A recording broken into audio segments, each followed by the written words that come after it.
ආයිබෝවන් යාළුවනේ මේ අමුතු කතාලෝකය මගේ නපුරු බොස් 14 වෙනි කොටසින් ඔයාලා දැක්කා දවස් ගාණක් මරණයත් එක්ක සටන් කරලා සිහිය ආපු අකලංග තමන්ගේ කම්පැනි එක ඇමතිතුමා කොල්ල කන්න යනවා කියලා දැනගත්තම කම්පැනි එකේ මුළු අයිතියම තමන්ගේ පණ වගේ ආදරය කරන අහිංසක දෙවමිට පවරපු හැටි පෙන්නන්නේ යක්කුන්ට මගේ යකඩ කෙල්ලගේ හැටි අකලංග තමන්ගේ ඇඟිල්ලේ තිබුණු රත්තරන් මුදුව දෙවුමගේ අතට දාලා එහෙම කිව්වා. අද එතෙන් සිට ඔයාගේ වැඩ ඔක්කොම පොඩ්ඩකට පැත්තකින් තියන්න. හෙඩ්සෙට් එක කනේ ගහගෙන ඇස් දෙක පියාගන්න. බිම අතුගාපු අහිංසක කෙල්ල මුළු ලෝකයක් හොල්ලන කෝටිපතිනියක් විදිහට ලබන ඒ අති දැවැන්ත ජයග්‍රහණය ඔයාගේ හිතේ චිත්‍රපටියක් වගේ මවා ගන්න. අපි යමු කතාවට. අකලංග අතට දාපු ඒ රත්තරන් මුදුව දිහා දෙවමි තත්පර ගානක් බලාගෙන හිටියා. ඒක අකලංගගේ මුදුව. ඒකේ හෝල්ඩින්ග්ස් කියන අකුරු කොටලා තිබුණා. දෙවමිගේ ඇස්වල තිබුණු බය, අසරණකම, කඳුළු ඒ ඔක්කොම එක තත්පරෙන් නැති වෙලා ගියා. තමන්ගේ ආදරය වෙනුවෙන්, තමන්ගේ මනුස්සයා වෙනුවෙන් ඕනෙම යක්ෂයෙක් එක්ක හැප්පෙන්න දෙවමිගේ හිතට පුදුම හයියක් ආවා. දෙවමි අකලංගගේ නළලට හිමීට හාදුවක් දුන්නා. මම යන්නම් සර්. මගේ සර්ගේ දේපලවලට අත තියන්න මම කිසිම කෙනෙක්ට ඉඩ දෙන්නේ නැහැ. දෙවමි ඇඳින් නැගිටිද්දී ආච්චි අම්මා දෙවමිගේ අතින් අල්ලගත්තා. මේ ඇඳුම් පිටින් මේ විදිහට තමන්ගේ කම්පැනි එකට යන්න බෑදුවේ. උඹ දැන් මාපාරේ යන අනාථ කෙල්ලෙක් නෙමෙයි. උඹ අකලංග වීරසූරියගේ නෝනා. මේ වීරසූරිය වලව්වේ ඊළඟ උරුමකාරිය. මගේ පුතාගේ පුටුවට යනවනම් යන්න ඕනේ ගාම්භීරකම ඇතුව. යමු මාත් එක්ක. ආච්චි අම්මා දෙවමිවත් එක්කගෙන කෙලින්ම ගියේ වීරසූරිය වලව්වට. වලව්වේ ලොකු කාමරේ තිබුණු විශාල පරණ අල්මාරියක් ආච්චි අම්මා ඇරියා. ඒක ඇතුලේ තිබුණේ අකලංගගේ නැති වුණු අම්මගේ ඇඳුම්. ආච්චි අම්මා එකෙන් ගොඩක් මිල අධික කළු පාටට හුරු රත්තරන් පාටින් වැඩ දාපු ලස්සන සාරියක් එළියට ගත්තා. ඊට පස්සේ අකලංගගේ අම්මගේ රත්තරන් මාලයක් කරාමු දෙකක් අරගෙන දෙවමිට දුන්නා. පැය භාගයකට පස්සේ දෙවමි කණ්ණාඩි ඉස්සරහට ආවා. එයාට එයාව මඳුරගන්න බැරි වුණා. මඩ ගෑවිලා අඬලා හිටපු ඒ අහිංසක කෙල්ල නෙවෙයි දැන් කණ්ණාඩි ඉස්සරහා හිටියේ. කළු පාට සාරියෙන් හැඩවෙලා කොන්නේ ලස්සනට හදලා අකලංගගේ ඒ ලොකු රත්තරන් මුදුව අතේ දාගෙන හිටපු දෙවියෝ දැක්කම හරියට අකලංගගේ අම්මා ආයෙමත් ඉපදිලා වගේ ආච්චි අම්මට හිතුණා. දෙවියන්ගේ ඇස්වල තිබුණේ පුදුම ආඩම්බරකම, ධෛර්යයක්. වෙලාව දවල් 2:45යි. කොළඹ ඒකේ හෝල්ඩින්ග්ස් ප්‍රධාන ගොඩනැගිල්ල 15 වෙනි තට්ටුවේ ලොකු බෝඩ් රූම් එකේ කම්පැනි එකේ අධ්‍යක්ෂ මණ්ඩලයේ ඔක්කොම ලොකු බයෙන් වෙවුල වාඩි වෙලා හිටියා. බෝඩ් රූම් එකේ ප්‍රධාන පුටුවේ ඒ කියන්නේ අකලංග වාඩි වෙන ලොකු පුටුවේ කකුල් දෙක මේසෙ උඩින් තියාගෙන ආඩම්බරෙන් වාඩි වෙලා හිටියේ නටාෂා. ඇමති වීරසිංහ එයාගේ පිටිපස්සෙන් හිටගෙන ජයග්‍රාහී හිනාවක් දාගෙන වටපිට බැලුවා. හරි. වෙලාව හරි. අකලංග කියන ඒ කාලකන්ණිය දැන් ඉස්පිරිතාලේ මැරෙන්න වැටිලා ඉන්නේ. එයාගේ ෂෙයාර්ස් ඔක්කොම දැන් තියෙන්නේ බැංකුවලට සින්න වෙන්න. කම්පැනි එකේ ලොකුම ඉන්වෙස්ටර් විදිහට අද ඉඳන් මේ AK හෝල්ඩින්ග්ස් කම්පැනි එකේ අයිතිය සභාපතිකම මම මගේ දුවට නටාෂාට පවරනවා. ලෝයර්ස්ලා අර පේපර්ස් ටික ගේනවා මගේ දුවට අත්සන් කරන්න. ලෝයර් කෙනෙක් බයෙන් ලොකු ෆයිල් එකක් නටාෂා ඉස්සරහින් තිබ්බා. නටාෂා කිණ්ඩේ හිනාවක් දාලා රත්තරන් පෑනක් අරගෙන ඒකට අත්සන් කරන්න පෑන පාත් කළා. ඒත් එක්කම බෝඩ් රූම් එකේ ලොකු වීදුරු දොරවල් දෙක ඩෝං ගාලා දෙපැත්තට විසි වෙලා ඇරුණා. මුළු බෝඩ් රූම් එකම මීයට පිම්බ වගේ නිශ්ශබ්ද වුණා. නටාෂාගේ පෑන අතින් බිමට වැටුණා. ඇමතිතුමා පුදුම වෙලා දොර දිහා බැලුවා. කම්පැනි එකේ ලොක්කෝ ඔක්කොම කටවල් අරගෙන දොර දිහා බලාගෙන හිටියා.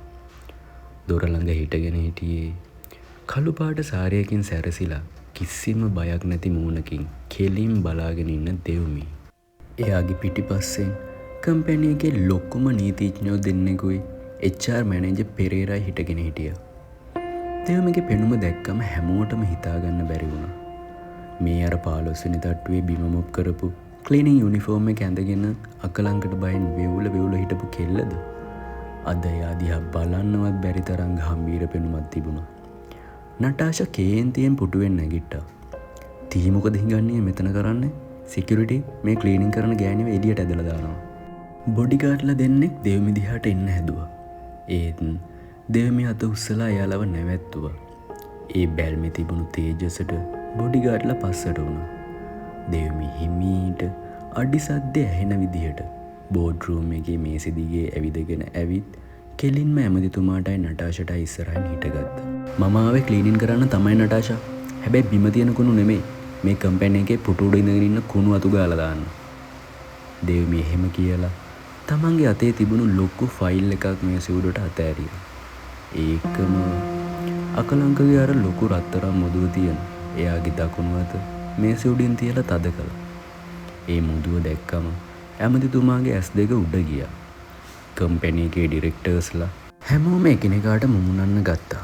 හොන්දට ඇස් ඇරලා කියවලා බලන ඇමතිතුමා, "මගේ අකලංක සර්, එයාට අනතුරක් වෙන්න කලින් මේ කම්පැනි එකේ 65%ක අයිතිය, ඒ වගේම සභාපතිකම් පවරලා පවර් ඔෆ් ඇටර්නි එකක් අත්සන් කරලා තියෙනවා. ඒ කාගේ නමටද දන්නවද?" දෙව්මි ඇමතිතුමාගේ ඇස් දිහා කෙලින් බැලුවා. දෙව්මි දිසානායක, අකලංක වීරසූරියගේ නීත්‍යානුකූල බිරිඳගේ නමට. අද ඉඳන් මේ කම්පැනි එකේ සභාපතිවරිය මම.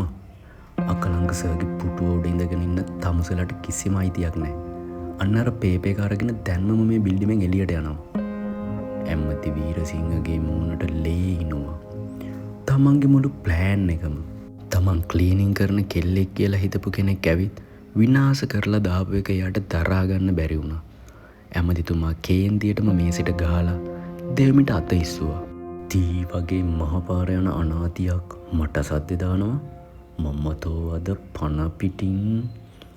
ඒත් ඇමතිතුමාගේ අත දෙව්මිගේ මූණට වදින්න කලින් පිටිපස්සෙන් ආපු ලෝය කෙනෙක් ඒ අතින් අල්ලගත්තා. "ඇමතිතුමා, මේ ලියව කියවිල ඔක්කොම නීත්‍යානුකූලයි. මැඩම් කියන විදිහට දැන් කම්පැනි එකේ ලොක්කා එයා. මැඩම්ට අතක්වත් තිබ්බොත් ඊයේ රෑ කුඩු නඩුවට ඔයාවයි රත්නායකවයි පටලවලා තියෙන සාක්ෂි ඔක්කොම අපි පොලිස්පතිට දෙනවා. මම හිතන්නේ ඇමතිතුමාට දැන් ගෞරවාන්විතව මෙතනින් යන එක තමයි හොඳ." ලෝය කිව්වා. ඇමතිතුමා දත් මිටි කාගෙන දෙව්මි දිහා බැලුවා. "උඹ දිනුවා කියලා හිතන්න එපා කෙල්ලේ. අකලංකව මම මරණ මංචකයට යවුවා වගේම උඹවත් මම බල්ලෙක් වගේ මහපාරෙන් මරනවා." ඇමතිතුමා තර්ජනය කළා. දෙව්මි අංගලක්වත් පස්සට ගියේ නැහැ. එයා නටාෂා දිහාට හැරුණා. "මට මරණ තර්ජන දාන්න කලින් නටාෂා, ඔය මගේ මහත්තයාගේ පුටුවෙන් නැගිටිනවා. නැගිටලා මගේ ඇස් ඉස්සරහින් යනවා යන්න." නටාෂා ලැජ්ජාවටයි කේන්තියටයි වෙවුල පුටුවෙන් නැගිටලා තාත්තා එක්ක බෝඩ් රූම් එකෙන් එළියට ගියා. කම්පැනි එකේ ලොක්කෝ ඔක්කොම දෙව්මි දිහා බලාගෙන හිටියේ පුදුම ගෞරවයකින්. දෙව්මි හිමීට ගිහින් අකලංකගේ ඒ ලොකු කළු පාට පුටුවේ වාඩි වුණා. අකලංකගේ මුදුව තියෙන අතින් එයා මේසෙ අල්ලගත්තා. එයාගේ ඇස්වලට කඳුළු ආවත් එයා ඒ කඳුළු කාටවත් පෙන්නුවේ නැහැ. "මම ඔයාගේ කම්පැනි එක බේරගත්තා සර්. ඉක්මනට ඇස් ඇරලා මාත් එක්ක එන්න මගේ රත්තරන් සර්." දෙව්මි හිතින් මිමිනුවා. ඒත් ඇමති වීරසිංහ කියන්නේ එහෙම ලේසියෙන් අතාරින කෙනෙක් නෙමෙයි. තමන්ගේ ලැජ්ජාව වහගන්න එයා දෙව්මිව මරලා දාන්න මොන වගේ ප්ලෑන් එකක් ගායිද? අකලංකට කවදා සිහිය එයිද? ඊළඟ කොටසින් කතාවේ තවත් සුපිරිම හැරවුමක් ඔයාලට බලා ගන්න පුළුවන්. දෙව්මි කොහොමද තමන්ගේ ජීවිතේ බේරගන්නේ? ඇමතිතුමාට මොකද වෙන්නේ? ඒ හැමදේම දැනගන්න ඊළඟ කොටස වෙනකන් ඉන්නම වෙනවා. ඔයාලට මොකද හිතෙන්නේ? අකලංක වෙනුවෙන් දෙව්මි ගත්ත මේ නිර්භීත තීරණය ගැන ඔයාලගේ අදහස පහලින් කමෙන්ට් කරන්න. කතාවේ මේ ත්‍රාසජනක වගේම උද්වේගකර කොටසට ඔයාලා කැමති නම් අනිවාර්යයෙන්ම ලයික් එකක් දාලා යාළුවන්ට බලන්න ෂෙයා කරන්න. අමුතු කතාලෝකයේ සබ්ස්ක්‍රයිබ් කරලා දිගටම අපිත් එක්ක රැඳෙන්න. ඉක්මනින්ම 16 වෙනි කොටසින් හමු වෙමු. පරිස්සමෙන් ඉන්න. ආදරේ හැමෝටම.